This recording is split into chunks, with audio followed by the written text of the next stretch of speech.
Je suis Gianmarco, le nouveau bachelor. Je l'ai raconté, que j'allais faire cette émission, je ne l'ai pas raconté à trop de personnes. Je pense qu'il y avait ma famille qui savait. Un de mes meilleurs amis qui habite à Los Angeles. Après, ils m'ont demandé de ne le raconter pas beaucoup pour garder le secret.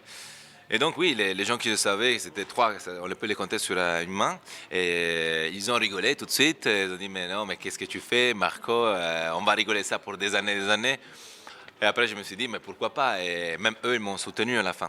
Les premiers jours, c'était un peu plus compliqué parce qu'on sentait encore un peu les caméras, mais au fur et à mesure de l'aventure, moi j'ai complètement oublié les caméras. Pour moi, c'était vrai. Je n'avais pas peur de poser des questions ou de dire quelque chose de moi à des filles que je commençais aussi à ressentir qu'elles étaient vraies avec moi. Le fait de rencontrer différentes filles et au fur et à mesure construire quelque chose avec elles, c'était un tout petit peu délicat dans ma tête parce que dans la vie, je suis assez direct, je ne rencontre pas 1000 personnes à la fois, donc je suis assez sélectif.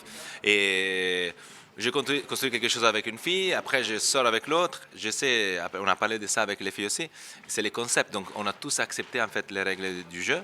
Moi je ne m'en profitais pas de ça et je cherchais d'être juste correct. Avoir 22 filles qui arrivent tout d'un coup, ça fait peur. Je t'assure que quand elles arrivent, c'est beaucoup.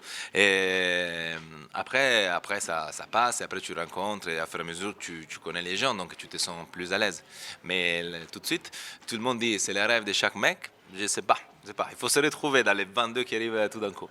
Et les filles, ça parle, hein, du temps, pipi, pipi, pipi, pipi, pipi.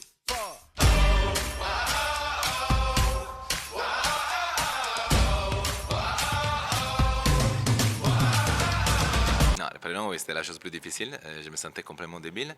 Et j'avais honte. Et je continuais à appeler la fille Maud. Je sais pas pourquoi, mais. Et donc, les prénoms, c'était ma première mission. Marco, cherche d'apprendre les prénoms. Et après, tu commences à regarder le reste. Ce sont nos premiers essayages avec Marco, donc voilà, c'est important de voir si ce qu'on a décidé, ce qu'on a choisi pour lui va déjà. Bah, alors, je sens que je me sens bien, en fait. J'ai vu qu'à par les caméras, quand j'avais les cérémonies, des choses à dire, je ne stresse pas. C'est quelque chose qui ne me stresse pas. Et je m'amuse. Ça m'amuse l'entourage, la production. J'aime bien ce monde. Aujourd'hui, pour moi, c'est une expérience qui reste ça. Et je continue avec mon entreprise et on verra.